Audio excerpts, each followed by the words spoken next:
I'm done. Right.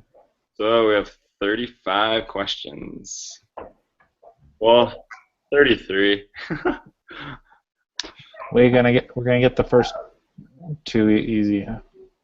All right. As long as you did your stuff. Okay, so for number 3, which of the following variables is or are categorical?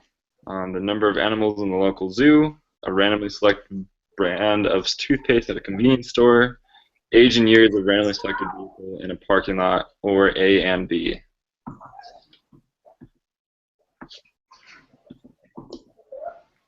A is not A. It's not A. So I'm looking at C, age and years of randomly selected. Yeah, I'm looking at it. it looks like it's C.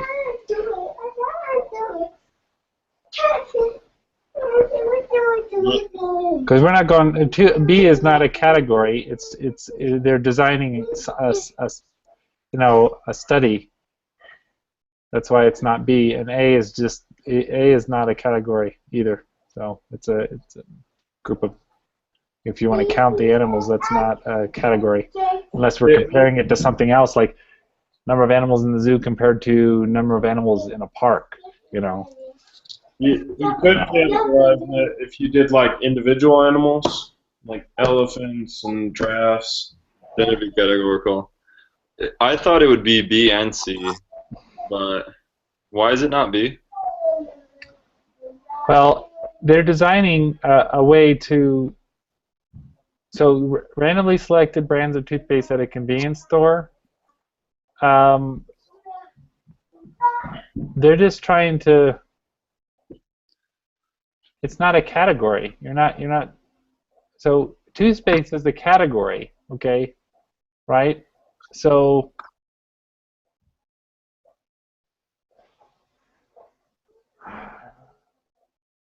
Well, I don't know. From what I remember, we have not talked about categorical in a while, but Yeah. we can still pull up the definition. Well, we can go. What is this in lesson 1 or something? Yeah, it is.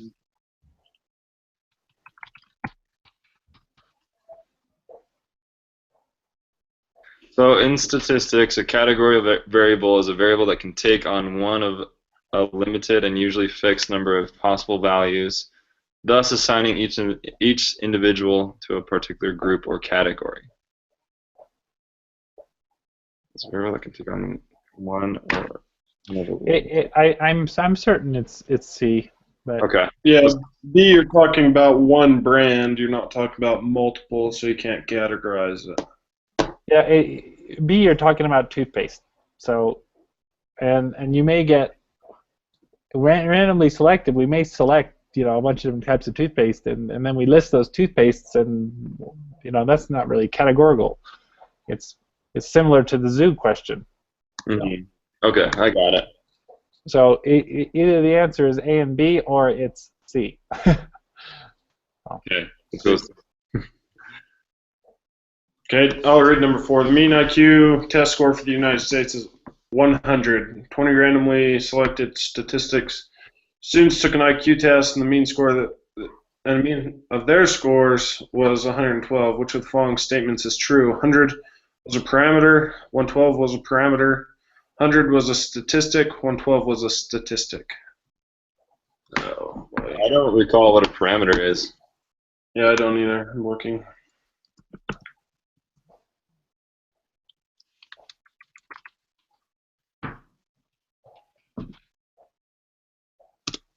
So parameters in statistics is an important component of any statistical analysis. In simple words, a parameter is any numerical quantity that characterizes a given population or some aspect of it. This means the parameter tells us something about the whole population.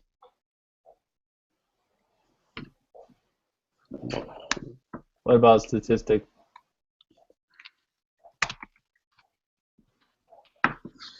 Because I think it's D, but I think 112 is a statistic. Because I think a mean is a statistic. because it's saying the 112 is the mean of the scores of these 100. Yeah. Of the students. A statistic is a single measure of some attribute of a sample. Yeah, so I think it's D. On the fourth answer. I'd agree with that. Because a sample is the 20 kids.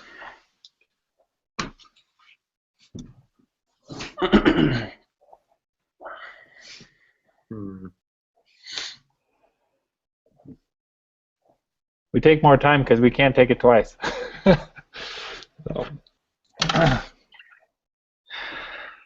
think would 100 be a parameter? I don't think so. Oh, you can select more than one. Yeah. Oh, so it is. So 100 is the 100 is also a statistic of the IQ test score in the United States is 100. So I think both of them C and D. What does a statistic means? It means like a certain amount. It's measured of something measured from a population. So it's the mean. We're measuring the mean, and I'm just saying the mean is a statistic. It says a statistic is a single measure of some attribute of a sample. Sample, not population. We didn't set it. They never set a parameter, unless the IQ test. We're not even defining what the highest score you can get on an IQ test is. If they mention the highest score, that would be a parameter, but they're not. That's the way I'm thinking about it.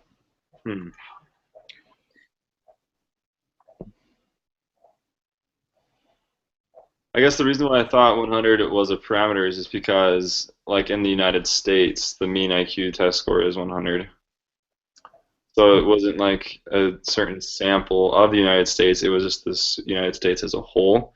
And the definition of a parameter is, like, it's basically the parameter means something and it tells us something about the whole population.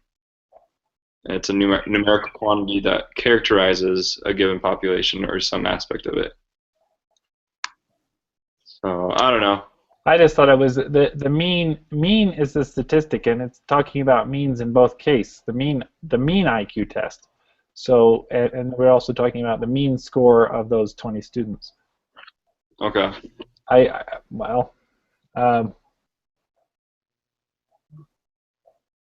Let's go with C and D, and then if we find something else, we'll come back to it. Okay, let's write down 4, and we'll come back to it. Okay. Number 5. I can read it. Rotherham City has 4 distinct neighborhoods. The property value or values are very similar within each neighborhood, but they vary considerably from neighborhood to neighborhood. One neighborhood has very low property values, and another has very extremely high property values. Property taxes are usually roughly proportional to the property values. What type of samples should we collect to gauge the residents' responses to proposed increase in property taxes? Sarah, I'm going to explode. The pet thing's out again.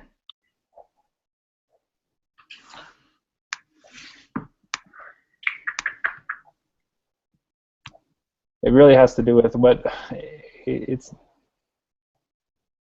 People's opinion of this is only going to be based upon the amount of the amount of their income that they actually use towards purchasing their home, or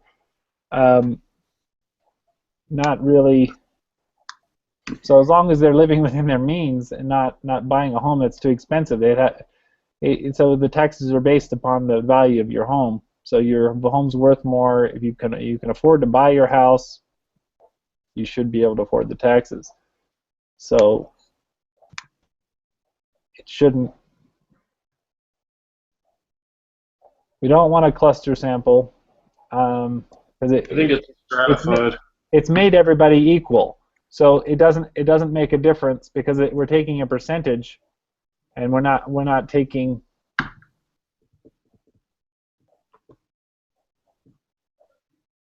Why stratified?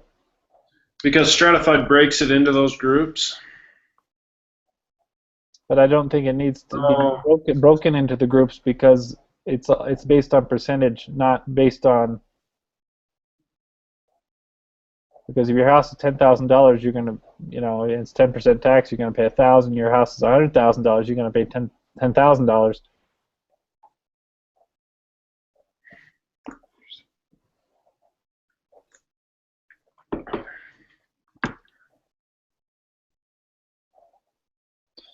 Oh man, this is like so far ago that I don't really I don't remember. I'm coming.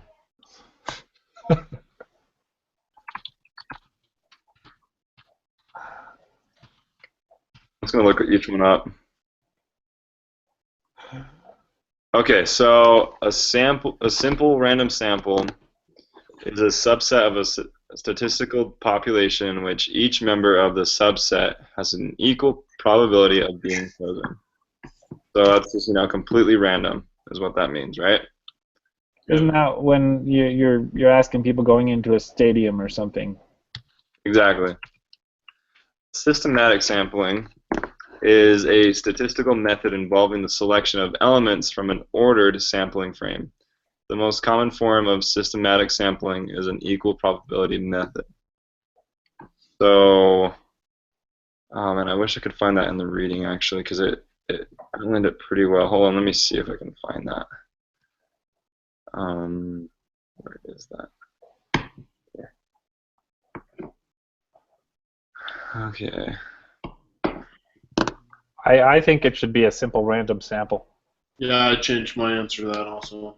Because I don't think it makes a difference as long as they're in the community, like they're within one city, it's going to affect everyone that is going to be affected by the. We only ask people that live within that population. It's the whole city. Doesn't matter about the income level. Yep.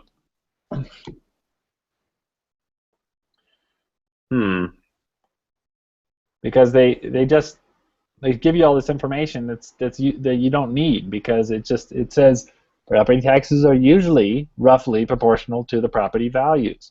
So that statement there, just we can ignore everything earlier than that statement. Okay.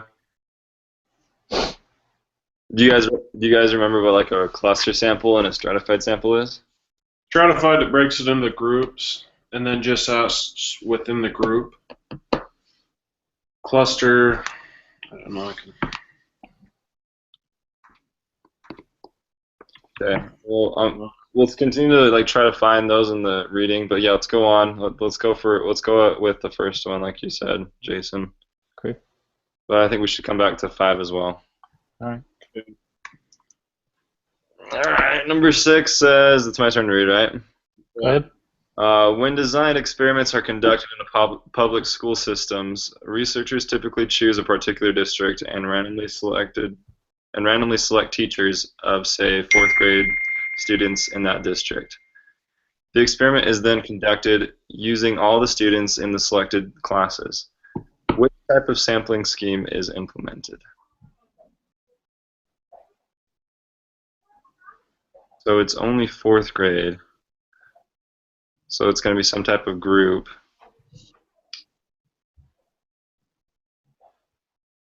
We gotta look for All cluster. students in selected classes. We're using the whole population.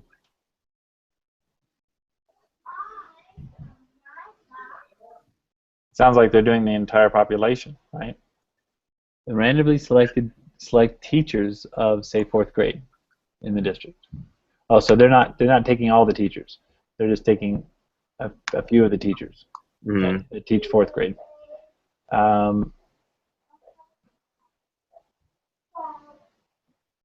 It's either systematic random or stratified random. What about cluster? I think it's cluster Oh, Yeah, it's a cluster. because they're eliminating all the other grades and just choosing fourth grade teachers. Yeah, here's a definition. It says, in this technique, speaking of cluster, the total population is divided into groups. So first grade, second grade, third grade, fourth grade, and then a simple random sample of these groups is selected because they're not going to ask all the fourth grade teachers, right? Just a couple. A few of them, a random number of them. Selected, yeah. So it breaks them into group, and then it resorts back to a simple random sample. okay. So that's a cluster sample then? That's cluster, yes. Cluster sample. Okay. So what are the other two? Like, I'm totally for that one, like on cluster sample for 6, but like what are the other two? I guess I don't really remember the difference between the different types. Well, a voluntary response sample is when you call people on the phone, and that's kind of a lot of times you only call those people, and the people that give their opinions are the ones that are outliers a lot of the time, or the ones that answer the surveys are the outliers. The random sample is where you'd be taking all the grades and just selecting teachers at random. The systematic random sample. You would stratified sample would. I don't remember that one. I know stratified. So stratified, you'd break it into groups. You've got your first grade teachers, second grade, third grade, Okay. and then you ask X number of each of those. So one of the first graders, one of the second, one of the third. Stratified would be okay. So would systematic be you roll the dice, and then you take you line the teachers up. You don't care what grade they teach. You just roll the dice and you choose every fourth teacher. Let me see.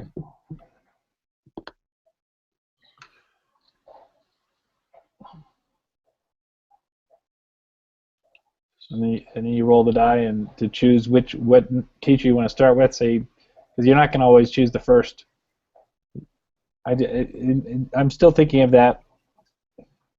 Going into a stadium.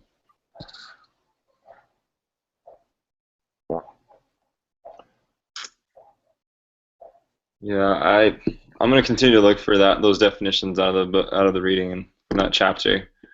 But yeah, for number 6, I guess we just go with cluster sample. That sounds right to me. Okay, I'll read 7. It says a school fundraiser. At a school fundraiser, the name of every person who attended was entered into a drawing. At the end of the evening, 6 names were selected to receive door prizes. Which of the sampling scheme was implemented? So that's everyone that went to the fundraiser.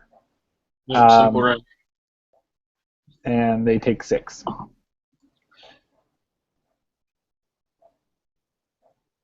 Yeah, so just simple random sample. Yeah, that's for sure. I agree with that. Okay. Simple random is put names in a bag and pull names. So with that one being SRS for number 7, I feel like number 5 should be something. Looking back at it right now, actually.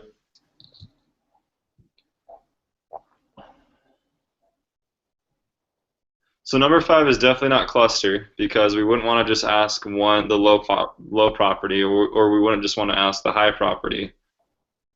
So it's not cluster.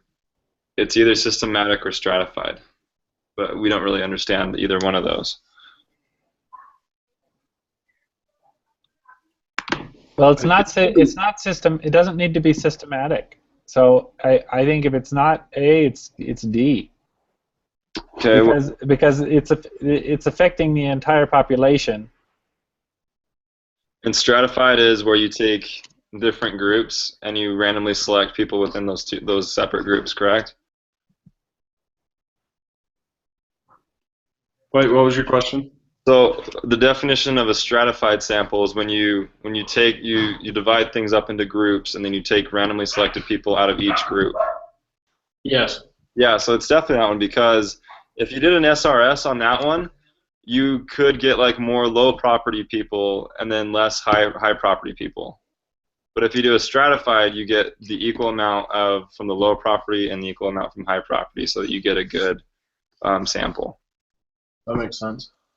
Okay, I'm just reading the question. The very last sentence. It says, "What type of sample should we collect to gauge the resonance?" So we're not analyzing what they did. We're giving we're giving our opinion on what is the best way to analyze this population.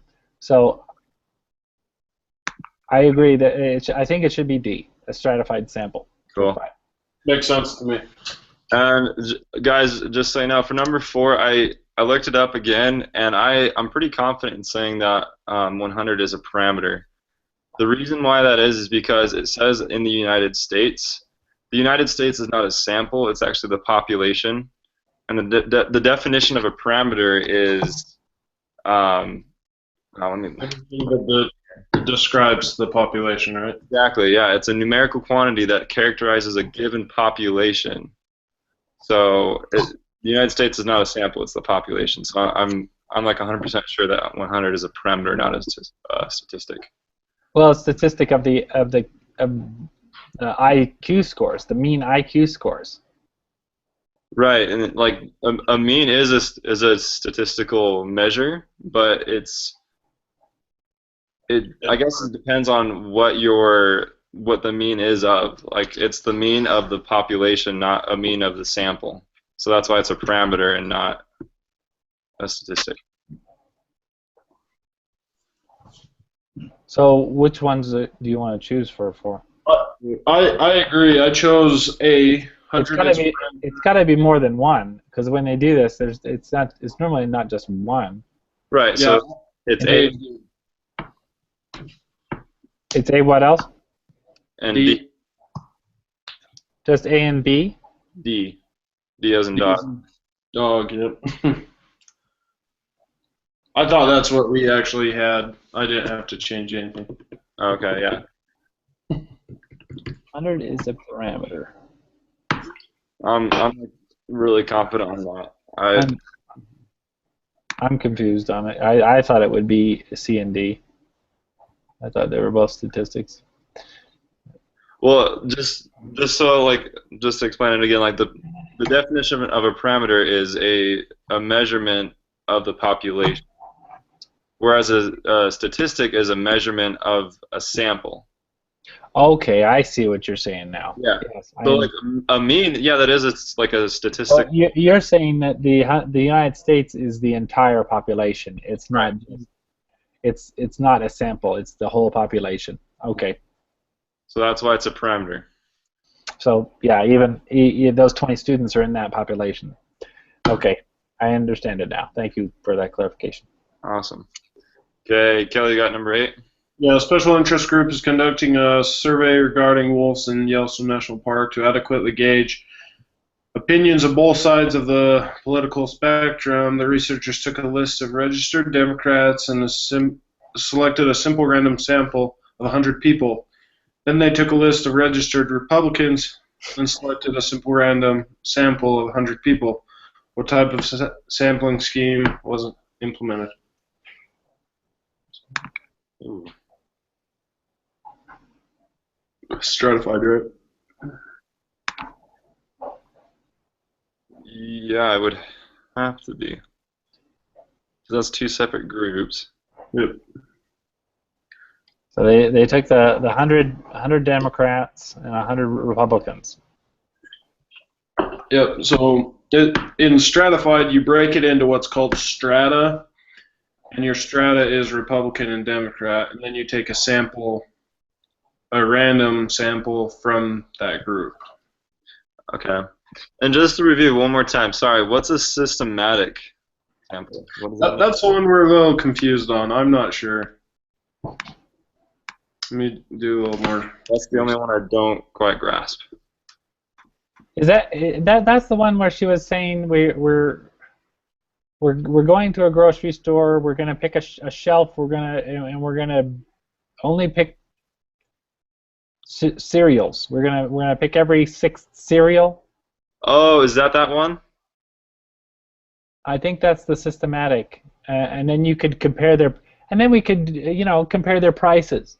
You know, it doesn't have to be normally that's what it makes me think of the cereal.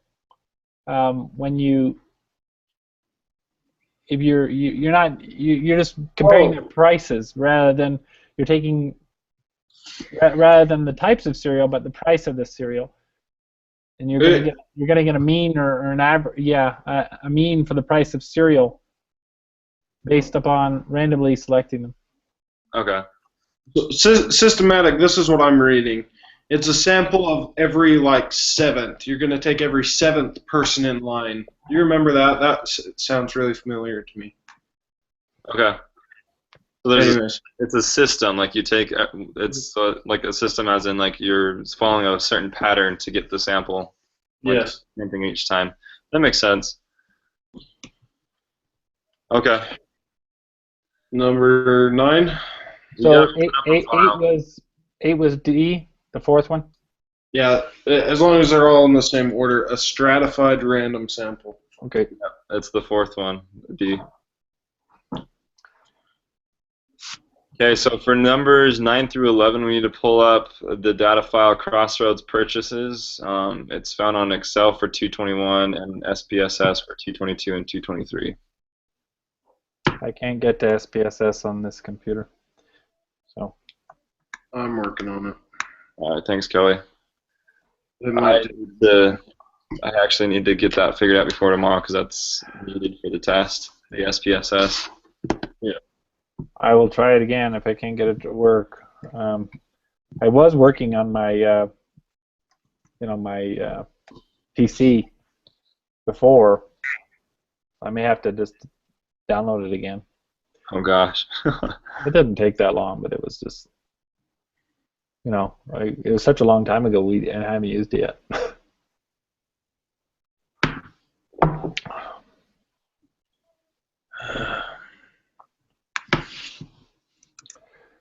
That's probably another way they want to make sure you're using SPSS. It's just a way, okay, get into SPSS now because you're going to use it for the test.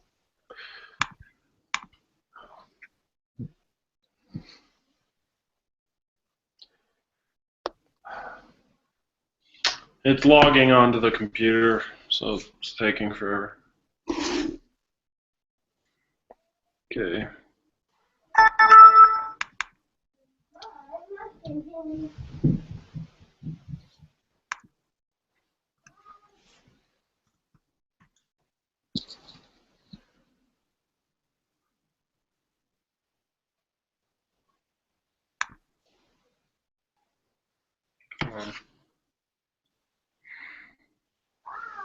We can let's work on another one while I'm pulling this up. Yeah. We have to skip to 12.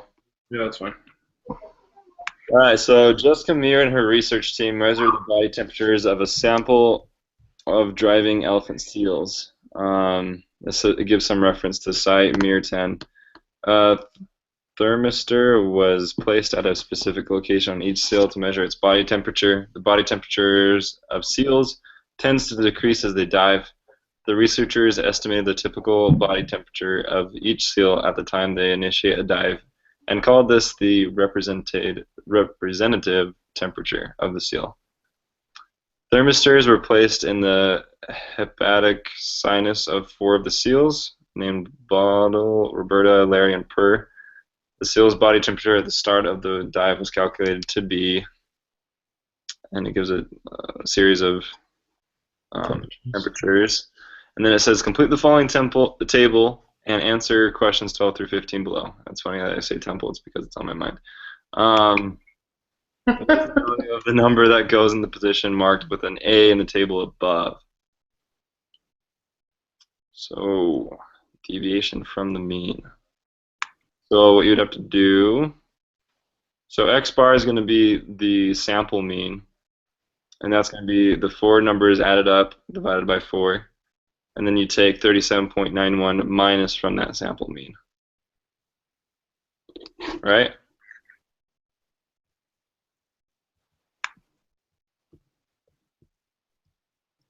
Deviation from the mean. So you're saying that we have to take the 4 temperatures, add them up, and divide by 4. That's the mean. Mm-hmm. And then to find A, you take 37.91 minus the mean.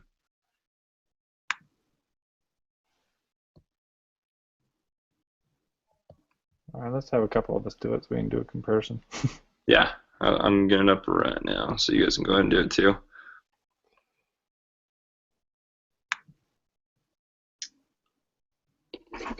Oh shoot! Darn it! Darn it! Darn it! I hit the wrong. I have a quick question. So when I get on SPSS, where do I find the data file? Because usually it's right on the, like, at the, before, when you click on group meeting, it's right there, but it's not on there. This Crossroads data. Oh. Well, that's not good. Yeah, I have no idea where to find it.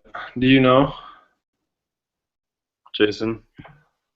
when you did it before? Oh,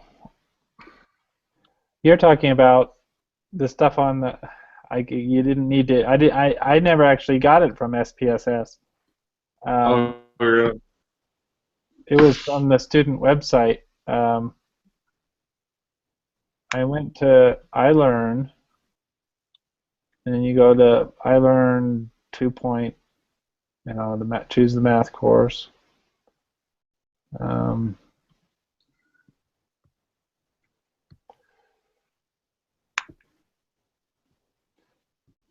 So it's tool, maybe the.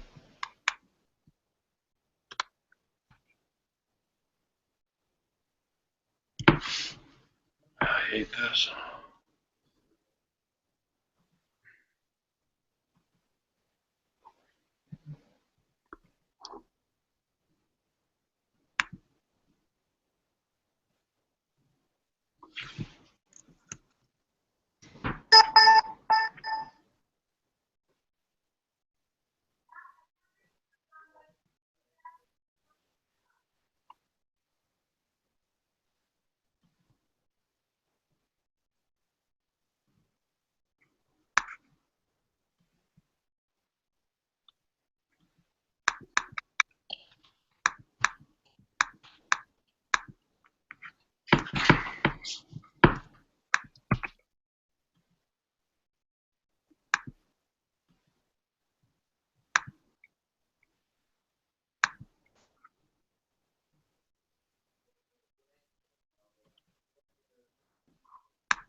Guys, how do you find, what's the formula to find standard deviation again? I have it written down. 1 second. Sorry, I can't really do much to help with the SPSS. No problem.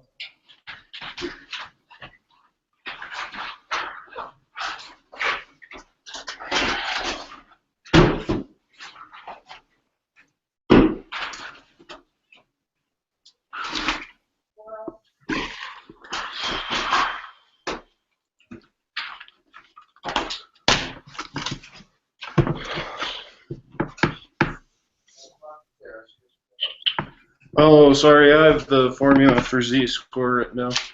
Oh, it's I all don't good. have it for standard deviation. I'll find it.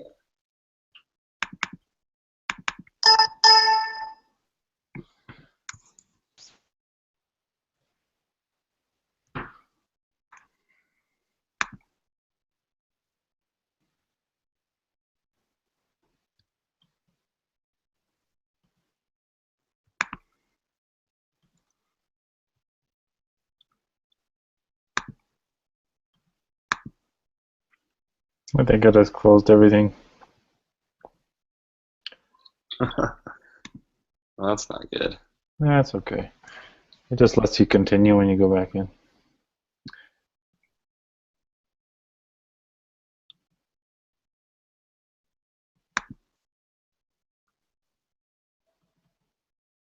If I can relaunch the...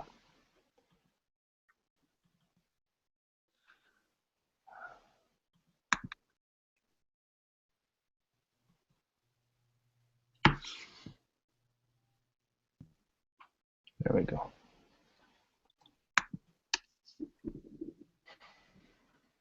Okay, so I found a formula for standard deviation, but it's like the square root of 1 over n, and then the sigma of n, and I equals 1, and then it's just like this big old long formula that I've never seen. So I don't know if that's the right thing to use.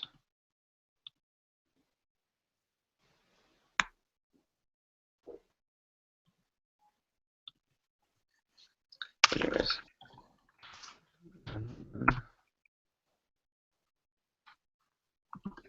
Yeah, I'm not finding this.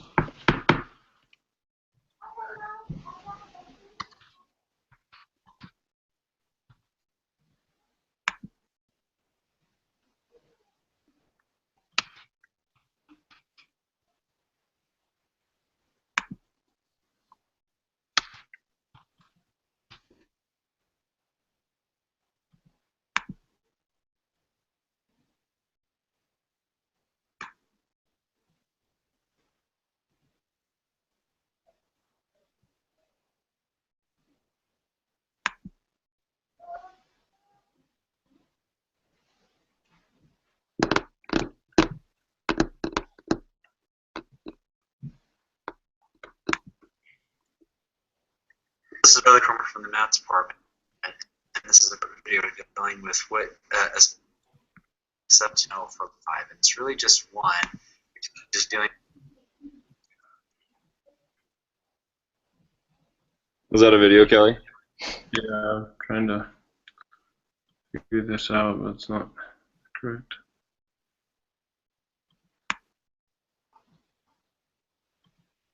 For the SPS? S? Yeah. Yeah.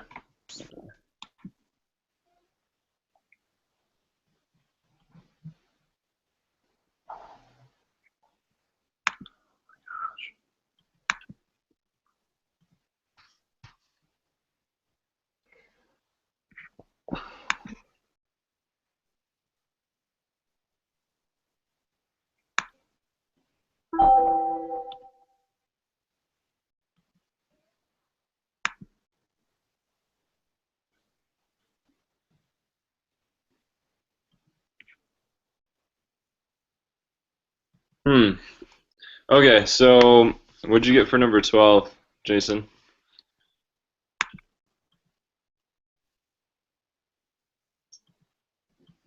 Let me load it back up again.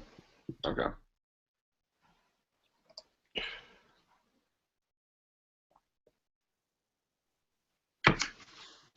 Okay, so I got the mean is I just to let you know 38.075. Mm-hmm. That's what I got for the mean. So we're taking. So what's this? How are we defining what x and the x with the symbol over top is? So X is just your amount, or like your point, and that's just going to be the 37.91. And X bar means the sample, Yes. and that's what you found to be 38.075. So all you do is you take 37.91 minus 38.075. And that's going to be your deviation from the mean.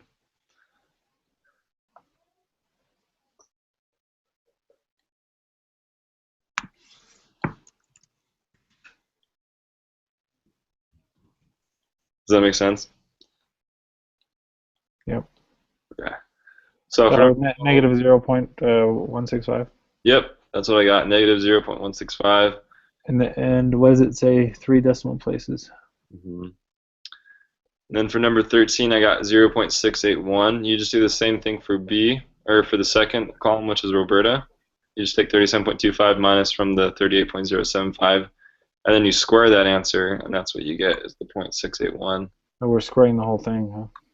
Yeah, for squared deviations.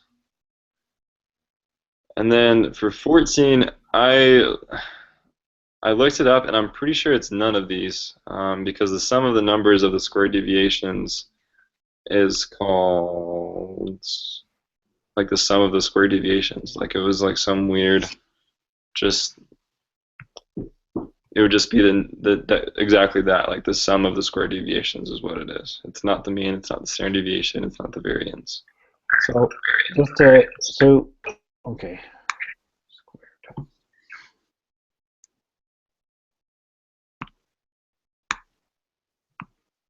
So when you squared 13, you got 0.680 or 0.681. I got 0.81. Oh, we got a lag now. 0.681. Yes. What number are you on? 13. 13. Yeah. So for number 12, we got negative 0.65. Maybe. Negative 0.6 what? 15. Oh, I'm sorry. Negative 165. I'm gonna shut off my video because it's like Kelly's the only one that's on. All right. Just turn off your camera too. Wow. We still have a lag. Ah. Can I say 12 one more time? It is negative 0.165. Great. 0.165? Yes. Okay. Sorry, you keep cutting out. All right. Oh wait, I'm the lag. I was lagging too. Deviation. So 13 0.681. Yes. Sorry, say 13 again. 0.681. 0.685. Okay. One. That's terrible. 0.681. 0.681. Thank you. And then number 14, I put 9. What is the quality? There's No, these are square deviation column. Quantity.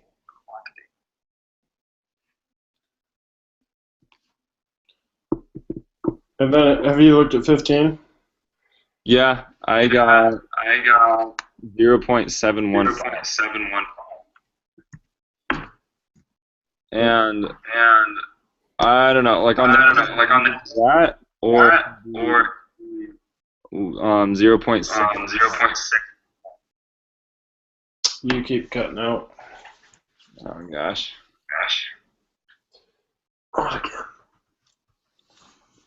I do have that stuff pulled up for 9 through 11. So come back to 15.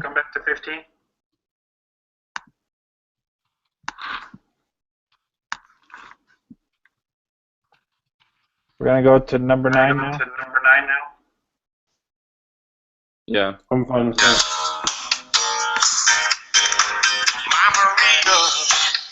Nice. I like that song. Hey, Kara. I'm in my meeting. I'll call you back. Bye. Why are we lagging?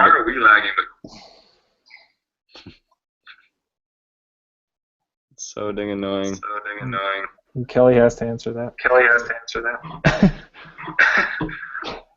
Answer what? Why we're lagging and you're not. I don't know.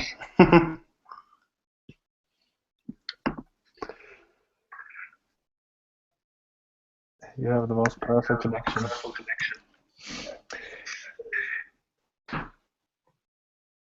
All right, so Kelly, you have it pulled up for numbers 9 through 11. Yeah, I'm gonna share my screen. Hopefully that doesn't mess us up. Like, there you guys are. Oh boy. Jason, you just want to turn off your camera again? I did. Okay, can you see my screen? Yes. Okay. So here's the data. Now we're looking for the average of all these numbers. So usually you just put equals AVE, and it usually pulls it up by then. We're looking at average, right? Yeah. But it's not automatically doing that. This isn't Excel. This is. Is it the Mac program? Yeah, I think so. I So remember I don't know I had to select the whole column. Yeah, so you select it, but then what do you do with it? Should give you a option to do something with it. Do what now? We were using some of the icons at the top. Yeah, I don't know where like your function or formula thing is. Like this? No, so on the bottom left of this thing right here, it tells you information area. So insert variable, split file, weigh cases, select cases. I don't know what it's. Use the utilities and custom graphs things at the top. Oh, I don't know what I just did, but I click on this. I don't know if I trust that. Wait, I don't know what happened. it doesn't look like the one I used. Oh my gosh, how do I get back to where we were? Yeah, it doesn't look like a browser. Go to case. There we go. Okay, we're back. Okay. So I don't know how to. Go to analyze. It makes Where's analyze? Oh, right here.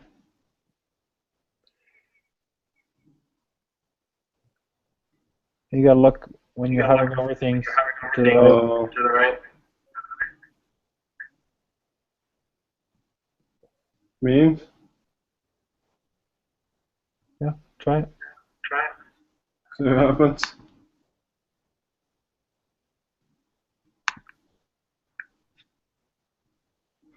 I have no idea how to run Instead of this. messing with this, let's do this. Can you copy and paste all those values to Excel? Oh, I guess. I'm gonna go on my actual computer.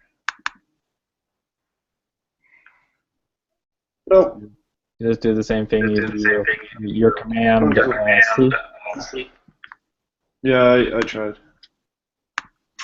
And main copy. All that. You have to select the column where you're copying it to. Yeah. And go to sound. Music maybe. It should work. Okay, whatever. No. That's what I have copied on my own computer. Wow. Maybe. That's a bit of a long shot, but I'll try this. Get out of my way. My gosh. Welcome to your new. This is the stupidest thing I've ever done in my life.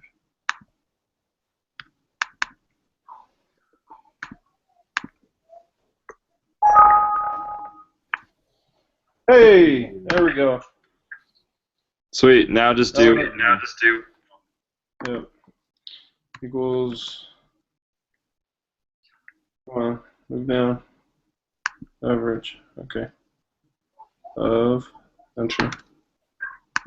What the heck? Equals average of you. Oh my gosh. What you can do? Hey, go back.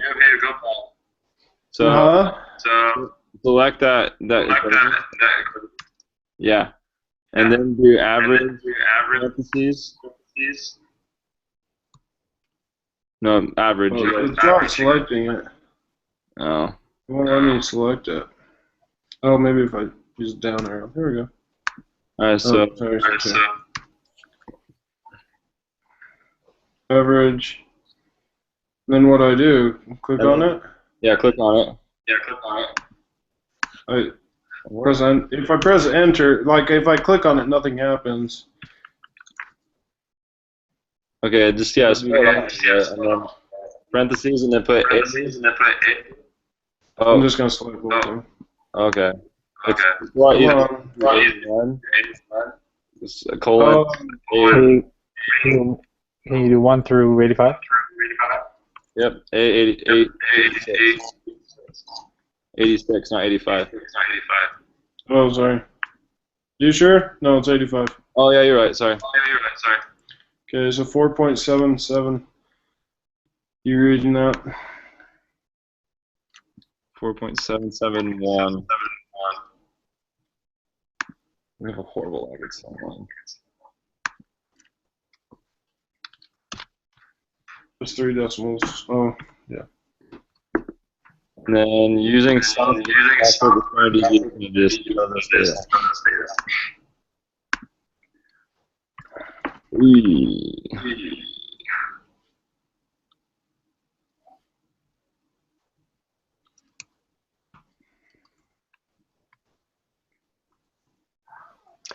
So how are we doing standard deviation? Use this.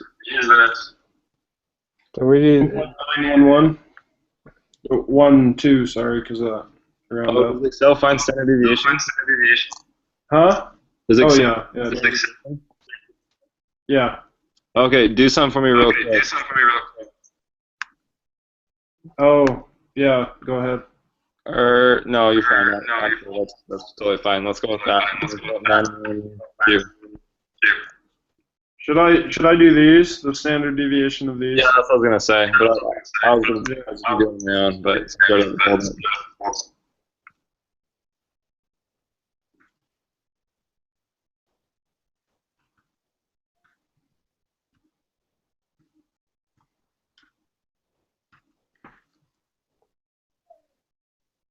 it's just a comparison to make sure we're getting the right answer. Yeah. D 80. colon D 83. 0.715. Yeah, that's what we got, right? Yep, 0.715. Yep. Okay. So that is correct. Up here. All right, so for number 10, 1.912.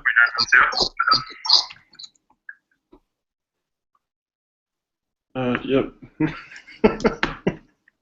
Okay. So 1.912. Yeah, 1.912. Okay. And then number 9, 4.775 or 4.771? Number what? Sorry, 5? Did you say? No. Number 9 out there. You have 771. I have 775. You keep cutting out right when you're saying it. Okay, so you have 771. Yeah. 775. 7 what? 5? Yeah. I don't know. I was just going by what you guys said. I read it. It's 4.771. Yeah, that's what I thought it was. I can do it again.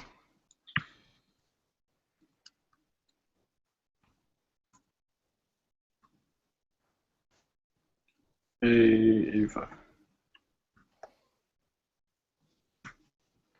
771. Yeah. Good. Okay. Onward. 11. What do we do for 11? It's true. Okay. Great. So we're good on 12 and 13. 14. Yeah, 12 and 13 is good. Okay. For number 14, I say none. I agree. That's what I have.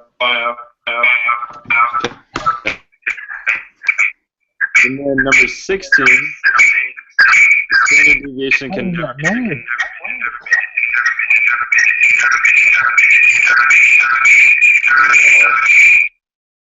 Okay, Kelly, turn off your screen share. I'm going to shut off my mic. Is that going to help? Oh man, this is bad. It's probably because we're going so long.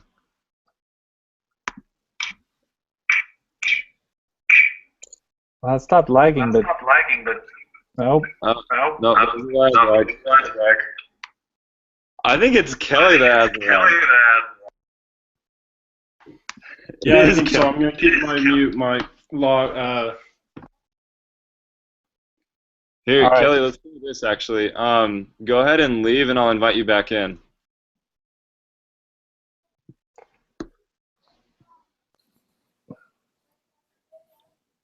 Yeah, it was totally him. We're not lagging. We thought it was us. Dude. We're the ones we're looping.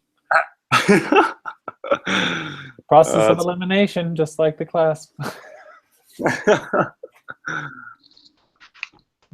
Back. Okay, so Kelly, just if you could just like lower your bandwidth, and then just leave your camera off. It should have a problem. Okay, hopefully. It'd just be pixelated. Okay, so for number 16, I'm going with false because I don't believe that the standard deviation should ever be negative. Do you guys agree? Standard deviation.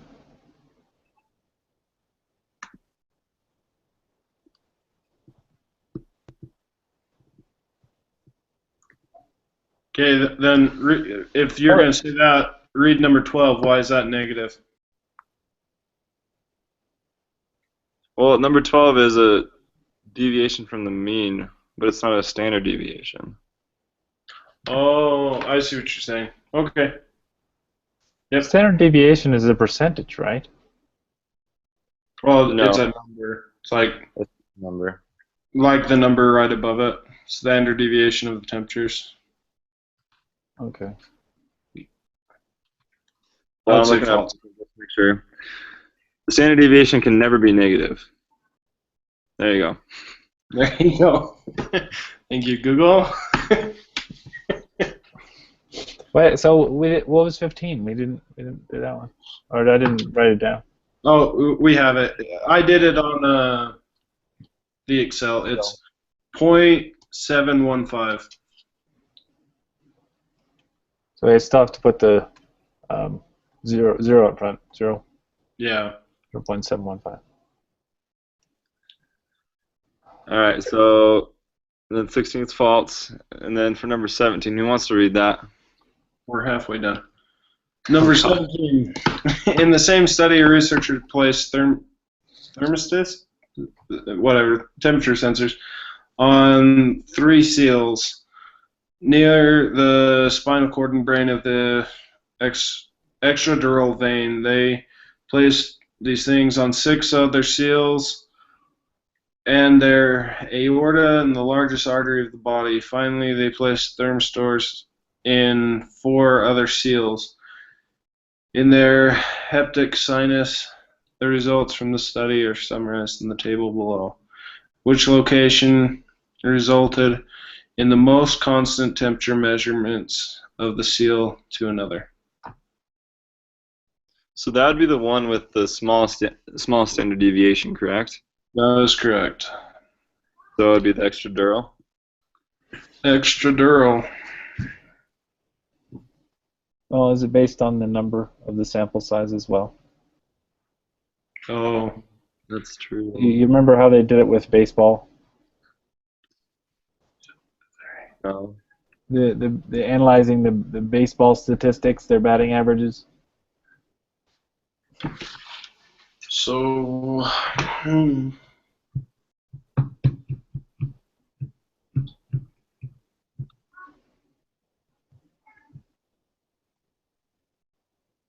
Most consistent temperature measurements from one seal to another.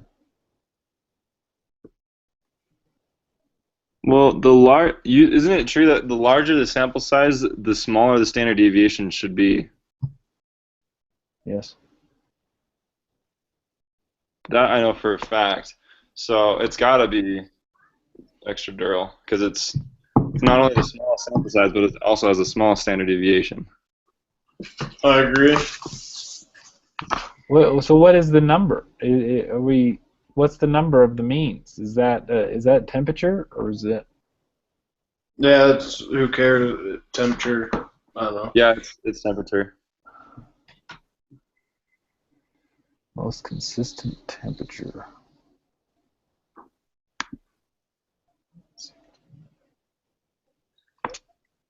The reason why I'm going with extradural is just because like your sample size is only 3 seals, and the standard deviation within those 3 seals was only 0.577, which is crazy because it's the smallest sample size and it's also the smallest standard deviation. You would think that the sample size with 6 would have the smallest standard deviation because you have a larger sample size. But that's not the case. It's actually the smallest sample size that gives you the smallest standard deviation. So it's definitely that one that resulted in the most consistent temperature measurement. Yeah. I only think that's true because of water temperature. I don't think it has to do with the seal's temperature. 'Cause I think anyway, it's probably being affected by the temperature of the ocean. Yeah. You mean like where it's located? Yeah, extradural is in the skin. Okay, so I'm just saying it's being affected because it's more consistent because it's being affected more by the water. The temperature gauge is, but that's not really what they're asking. They're not asking for errors in the experiment.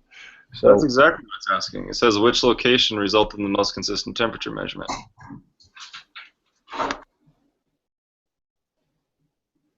So yes, based on your scientific knowledge on the fact of where it was located, that's what came up with the most consistent temperature measurement was the extradural.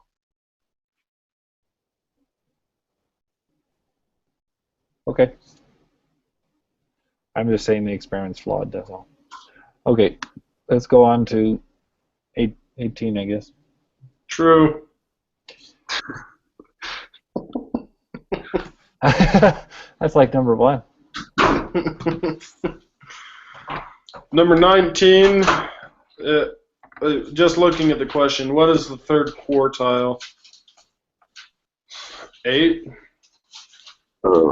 Yes. So halfway between 2 and 12 is 7, right? So are we measuring that box, or are we measuring the entire area? Are we measuring between 4 and 6? Are we gonna say it's 7? It's the point where the end of the box is. So On it's the the right. beginning and the end of the box for 4 and 8 is the beginning and the end of the box. So the 0 is at 4, or is 0 at 2?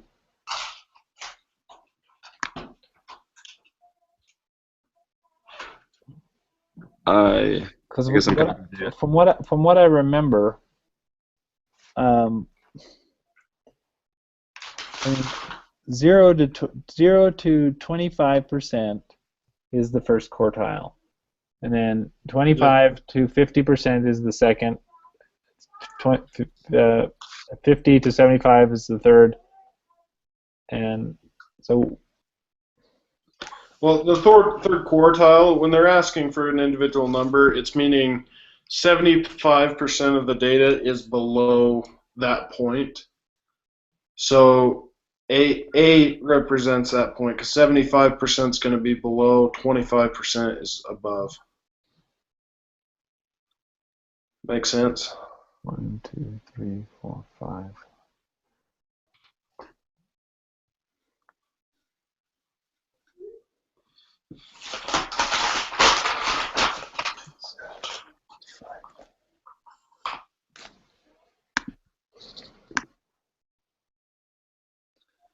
So, I guess what you were saying, Jason, is on number 20. It says what percentage of the data lies between 4 hours and 8 hours.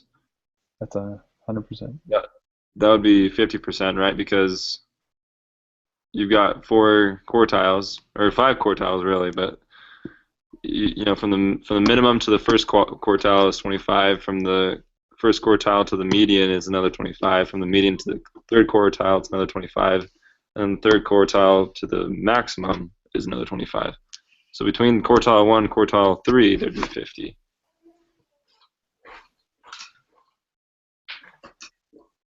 Well, they try and screw us up by starting at the number 2. That does.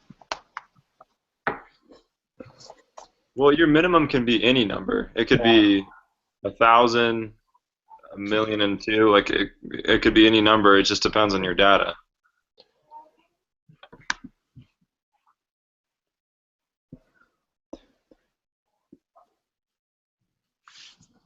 So 50 is, I'm just saying the second quartile is at 7. I'm probably going back to 19. So the second quartile is at 7.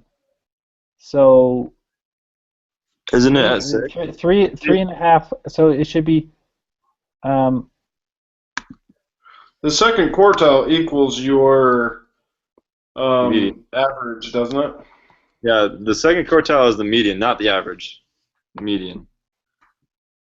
Yeah. Oh, yeah. Median, sorry. That's okay. All right, just real quick, I'm going to share my screen just so we can, real quick.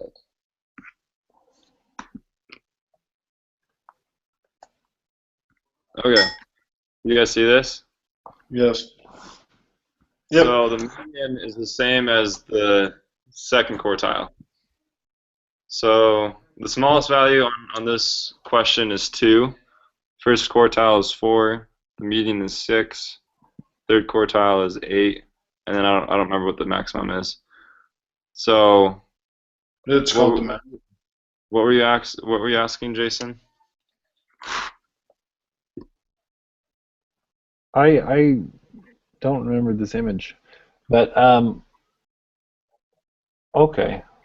I thought we were basing it not on the data, but an actual total parameter from 2 to 12.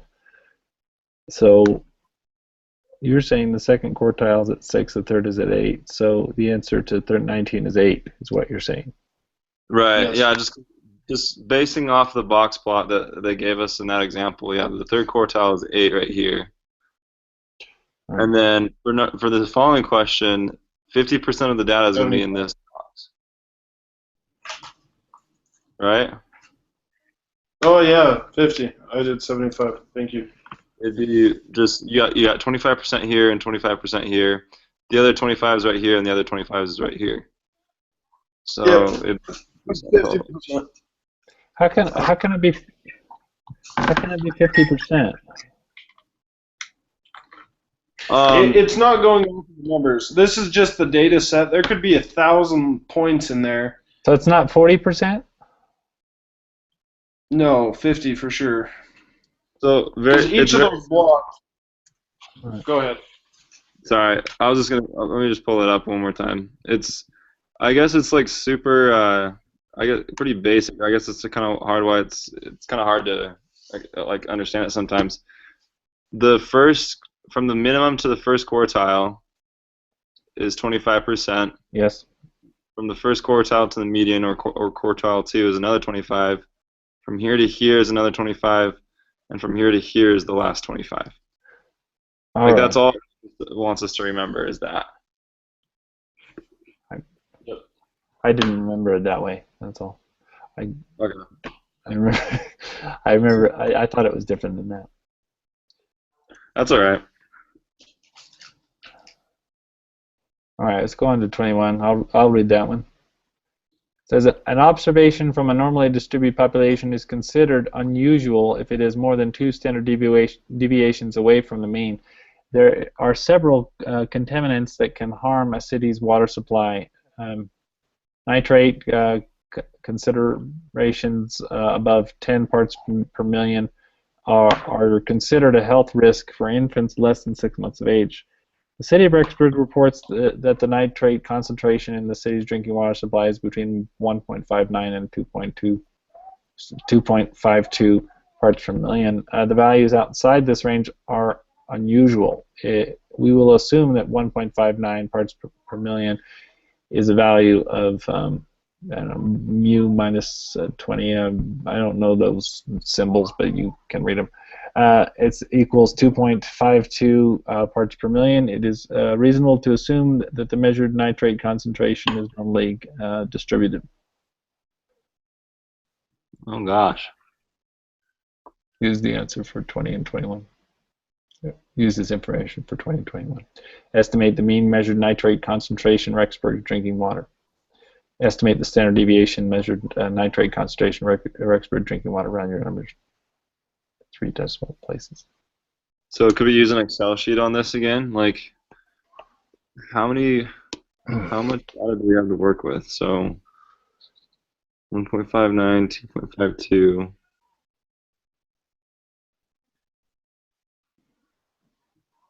Oh, okay. So the mean, we don't really know the mean. So it says you're assuming 1.59 is the value of 2 standard deviations away from is the that mean. the mean? Yeah.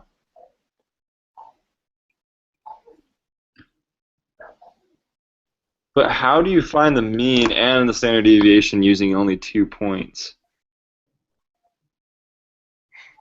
Like, we know that those 2 points are 2 standard deviations from the mean, but we don't know what the standard deviation is or the mean. Wow. I've never done a problem like this before. I don't remember. I don't remember at all. So,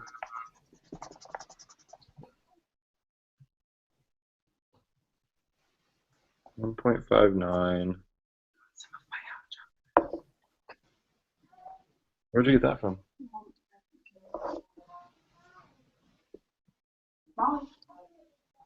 Oh, that's good. Holy cow. I just had the best hot chocolate known to mankind. Alright, so if you just take the 2 values and divide by 2, you get 2.06. I don't know if that's right, but it says estimate, so that's an estimate, right? So yeah. Well, we're gonna assume that. Wait. Oh, sorry. 3 decimal places, 2.055.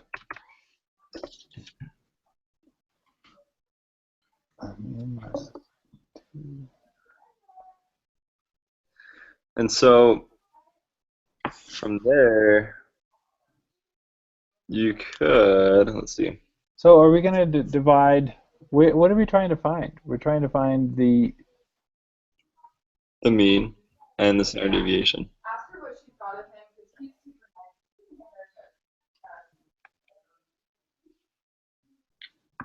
nice.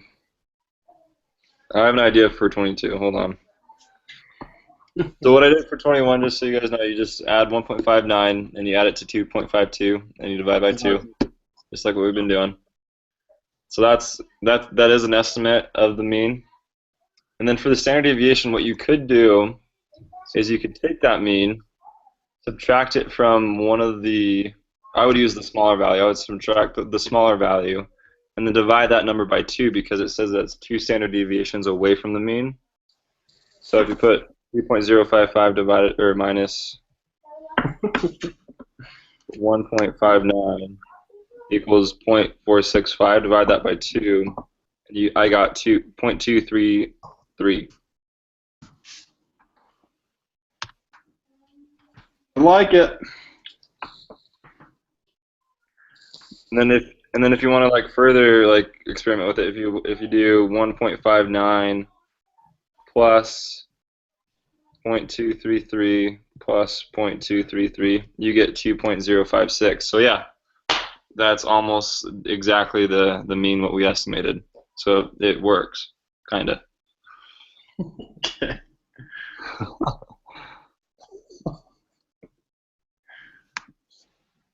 Oh, and then 23 is the 68, 95 point something, and the 99.7 percentile.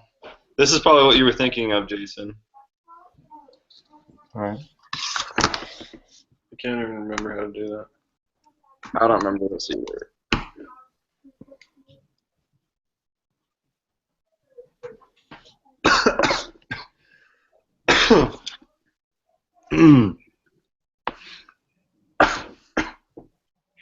Oh, okay. So, 68%. So you take our average. This will show us if what you just did was correct. Take your average, 2.055, and then you add the standard deviation, 0.233. Is that on there? Yes, it is.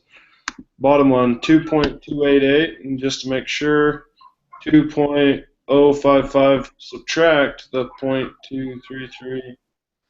Yep, D adds up. So why is that 68%? 68%. That's within one standard deviation of the mean. Oh yeah. Okay, yeah, Jason, this is totally what you're thinking of, right? Yeah. Yep, and then you got 95 is within 2, and then 99.7 is within 3 standard deviations. That's right. Okay. Yeah, I remember that. Okay, number 4. 24. 24. I'm out of it. What is the value of the mean of the standard normal distribution? What is the value of the mean, the standard normal? Of What? so we're not referring to any other questions. This is not related to 22 and 23 or 21. It's just a general question. What's the value of the mean of a standard normal distribution? We're not referring to any other questions. Well, how do we find it?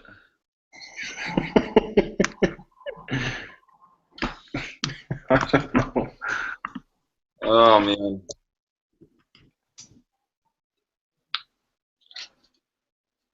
What is the standard Let me see if I can find something on it. normal distribution? Well, because it's funny because on 23 it was referring to 21, but in 21 it says it's only for 21 and 22. But Yes, I 23 know. is really referring to 21. Well, maybe 24 and 25 are talking about that 21 as well. So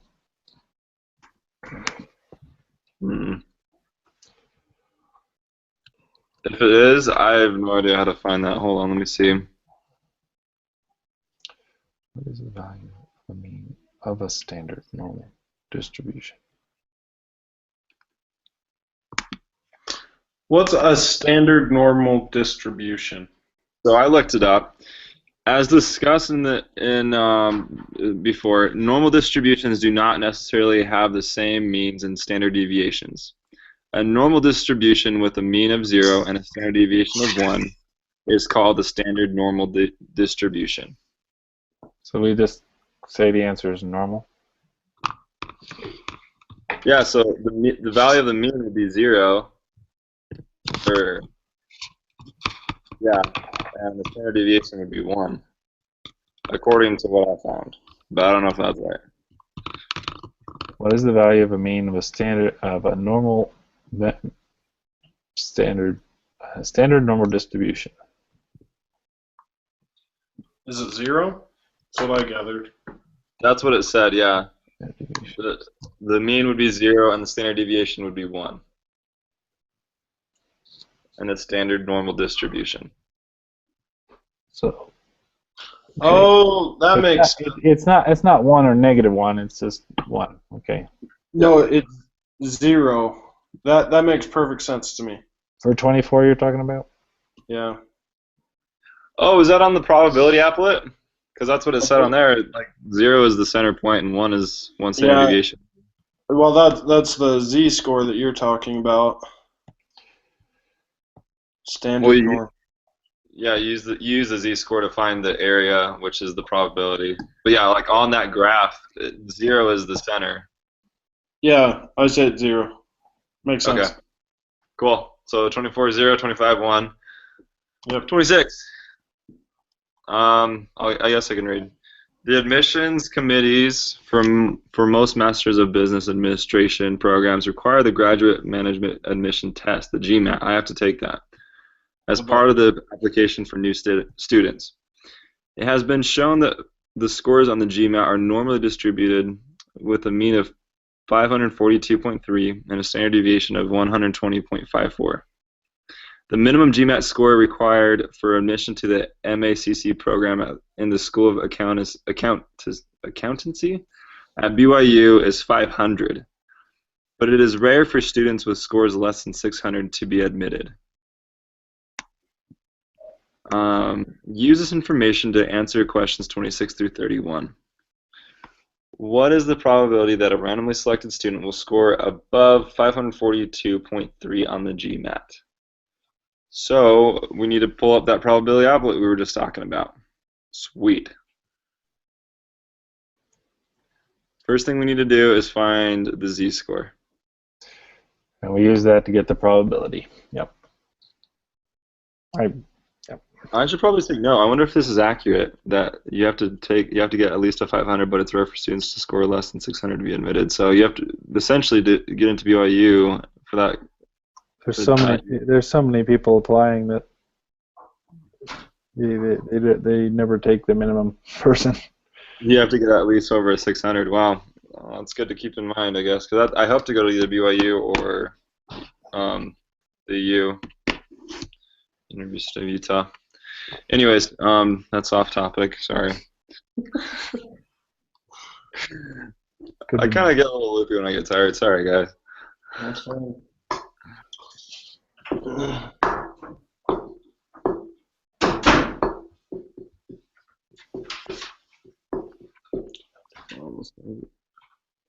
I'm trying to remember how to do this again. I was just doing it like a couple hours ago. Yeah, this was like off of Saturday's homework. This is. Let me turn back to it.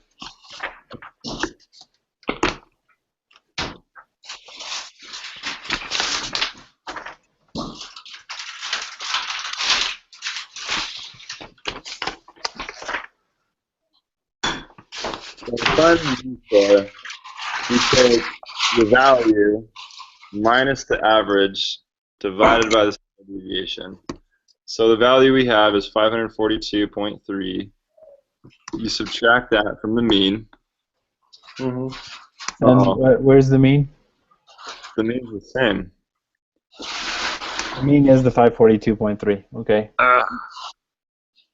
So we're looking for the. Okay. Standard deviation is 120.54.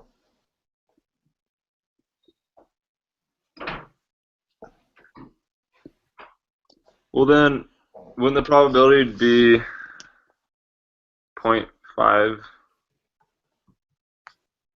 since it's right in the center? Where's the? Are we taking a random? Is that the random sample then? So the random sample is 542.3, or is it? Yeah. Yes. 542.3. Okay, so. I think it is 0.5. Look, it says round to the nearest tenth. The mean is 5. It's the same? Yeah, it's the same. The randomly selected score will be about 542.3, and the mean is the same. The same number. Okay. Yeah, it's 0.5, guys. 0.3. And Yeah. so what we're looking for? What's x? So x is 542.3 because it's asking what's the probability that a randomly selected student will score above the average. So what you do is, like, if you wanted to do it like numerically, you would take 542.3 minus 542.3 divided by 120.54, and that gives you an answer of 0. But you can't. So We can't use that calculation. You have to use the other one. So basically, what it means is that you have a 1 in 2 chance of scoring above the average. We don't use it. So that's not the calculation we use to get this answer. Because I tried that in the homework, and you don't when you multiply or divide by 0, and it makes the question useless. Well, you just have to think about it. Yep. So the z-score of your average is always going to be 0. Check this out. Yeah, check it out. Yep. So basically, because your x value is the same as the mean, yeah, it means your numerator is going to be 0. So you're going to get an answer of 0. But that means that you have a 1 in 2 chance of getting above 542.3, which is the mean. All right. But real quick, you need to look at the next question before you close out on it. Oh, sorry, I already closed it. I'll bring it back up. Okay. What is the probability that a randomly selected student will score below 600 on the GMAT? So if I can just bring that back up again.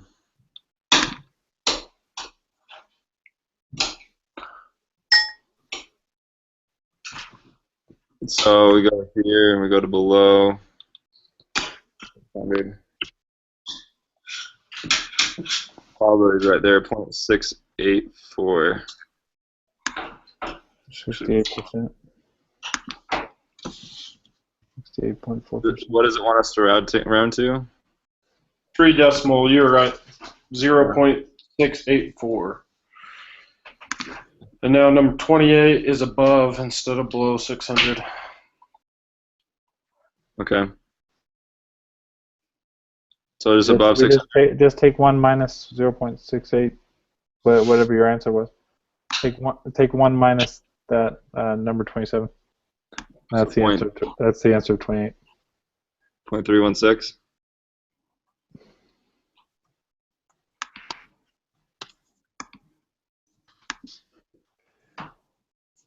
All right, find the GMAT score that corresponds to the 10th percentile. Ooh. All you had to do was in the normal probability app is type in 10 in the applet. We just have to type in the applet.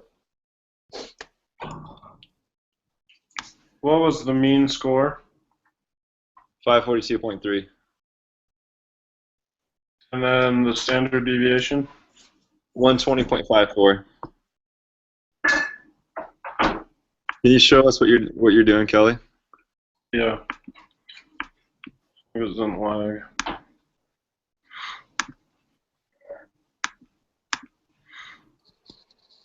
You got it? Yeah. So, That's probability. okay. So I need to put in. What is the 10th percentile? So we want this to be 10.1, right? Maybe. Okay. Yeah, I'm pretty sure we've done this before. I just remember in the video that I was watching, it showed that to get that we used the applet and just type in 10% at the top, but.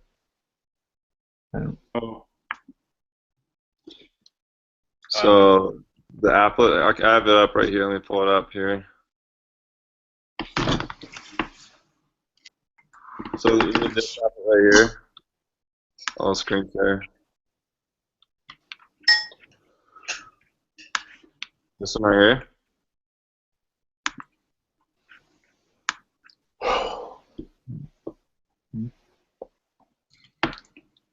Then we just put in 0.1 up here. And then you have to deselect the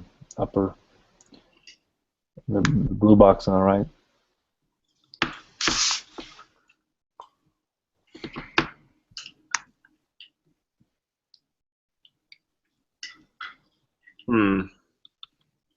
What do you come up with? Well, that gives you a z-score. 1.282.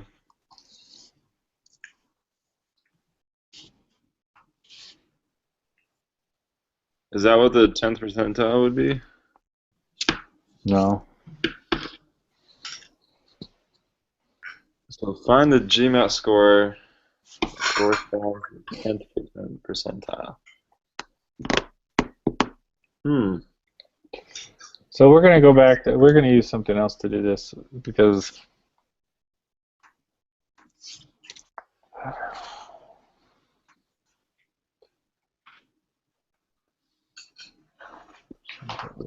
this is pretty difficult. So you have to find the 10th percentile, the 90th percentile, and we have to find the first quartile and the third quartile.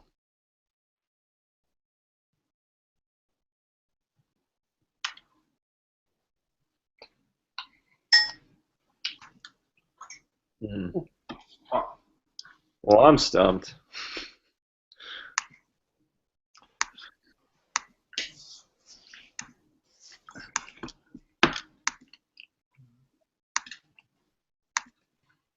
Here, I'm screen sharing again.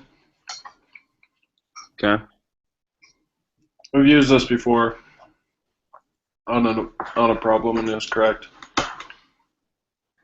0.1. So T 5% right there. T. So I'm going 0.1, 10%, giving me that score. That sounds like correct for a 10%. Because your 50 percentile is going to be your mean, right? 0.5? Yeah. Well, okay, and it's correct.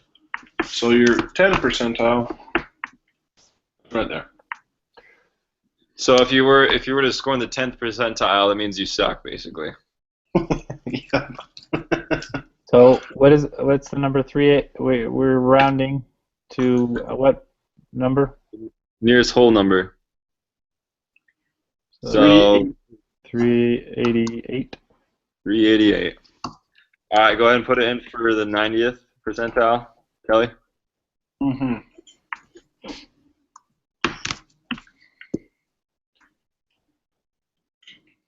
$697. So if you get a 697, you rock. 87. You're in. Yeah, you're for sure, and you almost got a 700. Then you're like, okay, who is this guy? All right, how do you find quartiles then? Well, that's going to be 0.5, right? What's that? Yeah, 0.25, because it's, wait. Yeah, it would be, wouldn't it? 0.75 for the third quartile. Yeah. Yeah, that makes sense. So 4.61? I'm No, sorry, 4. 461. 461. And then 0.75 for 32. 0.75 equals 623.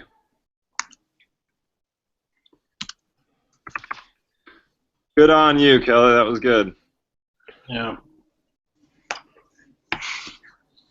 All right, 33. 33. Consider a simple random sample of 15 students taking the GMAT. What is the mean of the distribution of the sample mean scores of all the such samples? Oh, hey, real quick, sorry. Kelly, can you post on the group chat where you found that link that you were just working on? I want to put that. I want to bookmark that as well. Yeah, it was the one that we used before, but I'll put it in Just there. copy and paste it on the side there. Yep. Thanks. Posted. Great, thank you. Yep. So, I need a pen.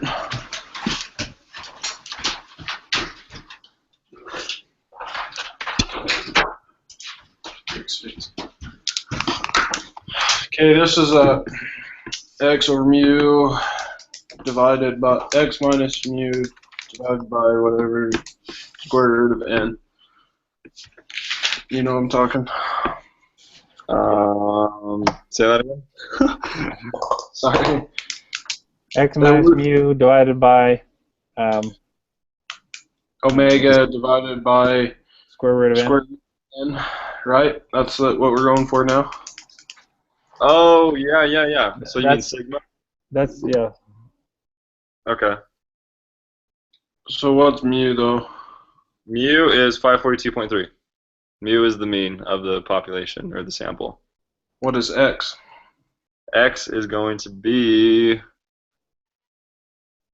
The same.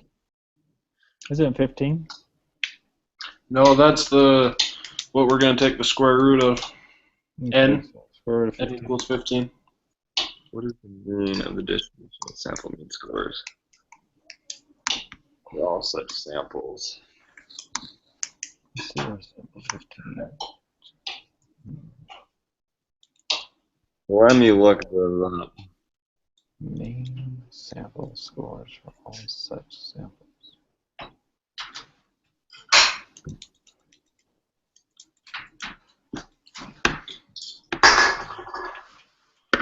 So we're still using the same standard deviation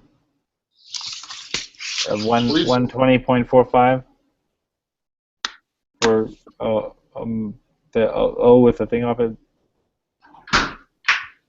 The sigma? Yeah, sigma sigma. is 120.54.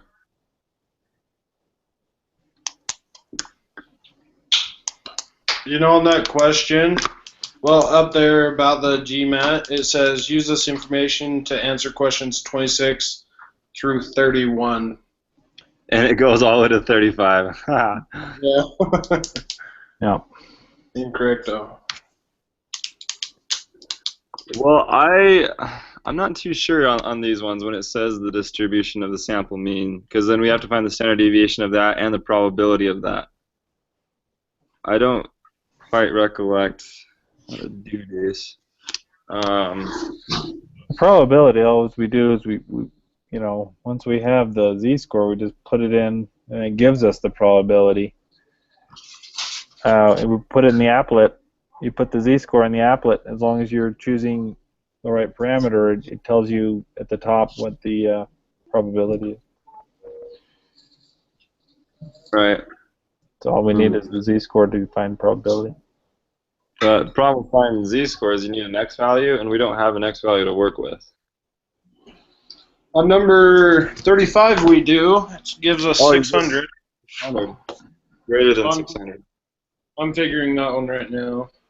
Okay. Okay, I'm just looking at 33 again. What's the mean of the distribution of the sample means? Mean of the distribution of the sample mean scores for all such samples. The mean of the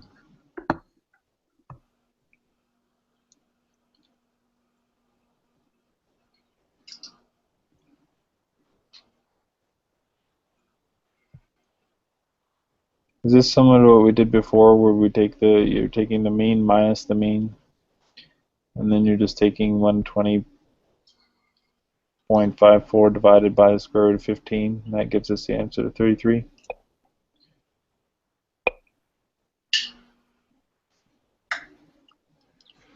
Okay, so we're not using that regular z calculation, it's the other calculation I think we're using.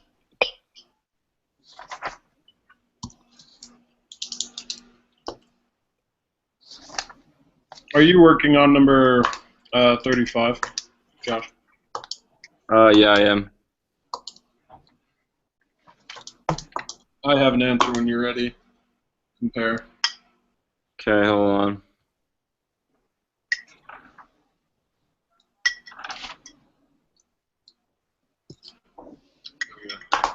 So, You're getting your glasses up. we started at like 8:30. It's been a while.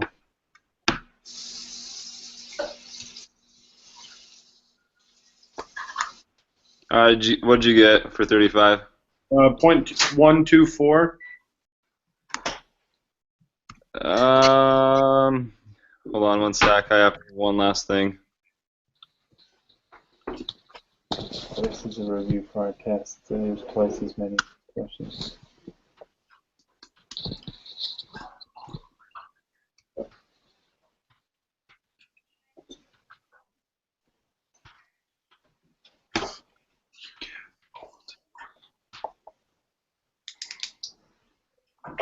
What'd you get? 0.124. Okay, I got 0.0319. What'd you get for your Z-score? Oh, that is my Z-score. Yeah, you have to put the Z-score in to get the probability. Well, Yeah, well, Kelly, I got 1.854 and then some odd numbers after that as my Z-score. okay, I got 0.12359, whatever. All right, so You make get sure you gotta take the square root of 15 first, and then Yeah. you take the standard deviation divided by that number, and then once you have that number, you do 600 minus 542.3, and then you divide by the number that you found in the denominator, and you get 1.854. Let me recalculate. 1 second. I'm gonna run it too. Oh, hey guys, number 33 is 542.3. Number 33? Remember when we were stumped on this before? The mean The mean of the distribution of the sample means? is It's the just mean. mu. It's your mean. So that's 542.3, and the standard deviation is what I just found, which is 1.854. I'm gonna redo it. You can go ahead and do it as well, Kelly, just to make sure I did it right. But I'm gonna redo it right now. What did you get for 34 real quick? 1.854. But I'm gonna redo it just to make sure.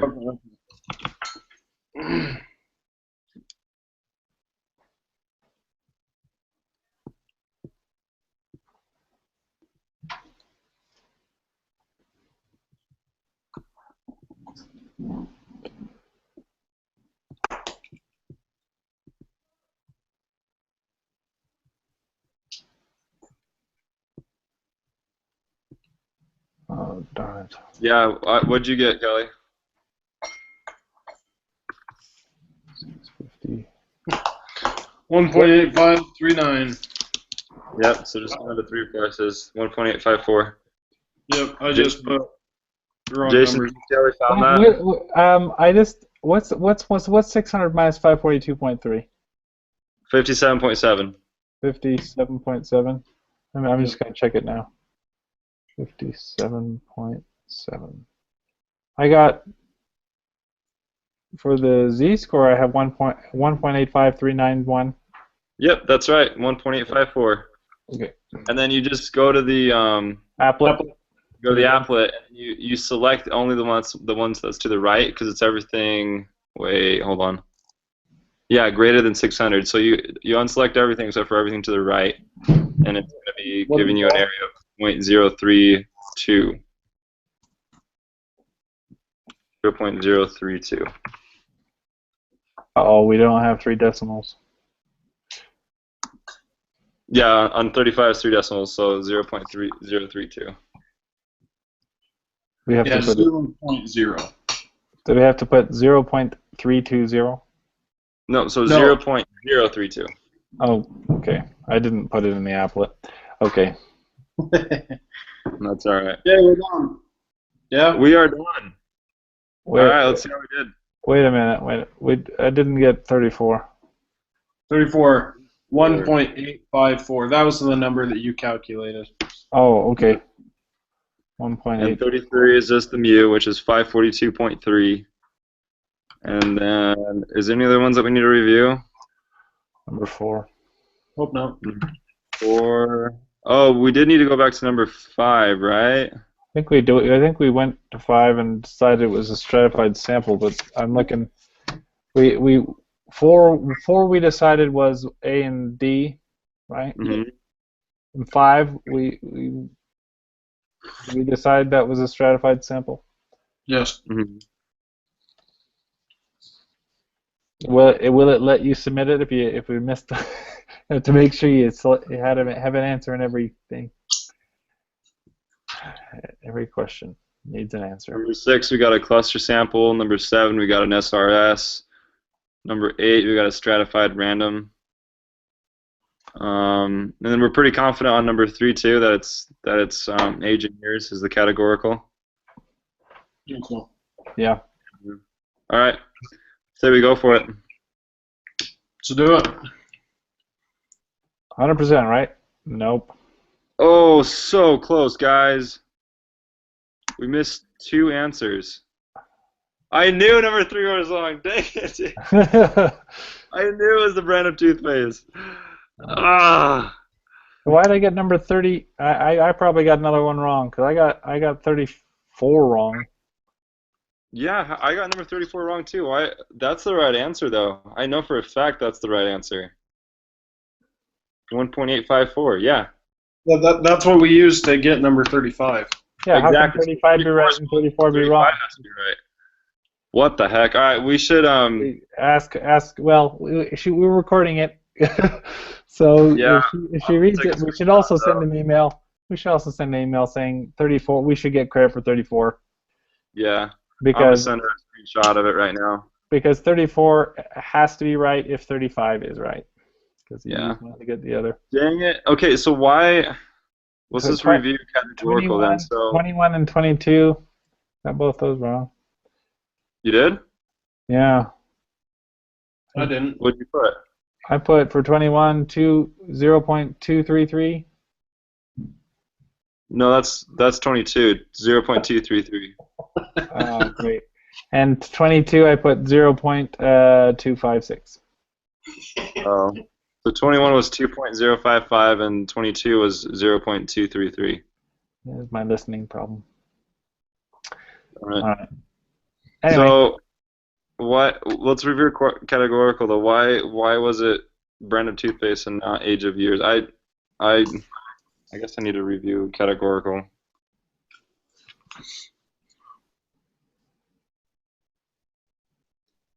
I don't know. But all right. Well, good job today, guys. That was like what, 2 hours almost? close, yeah. Pretty impressive. You guys are great. Thanks for being here, guys. Yeah, congratulations on the engagement. All right. Thanks, Callie. See you guys Thursday. All right. See you Thursday. Good luck on the test. You too. Yeah. Bye.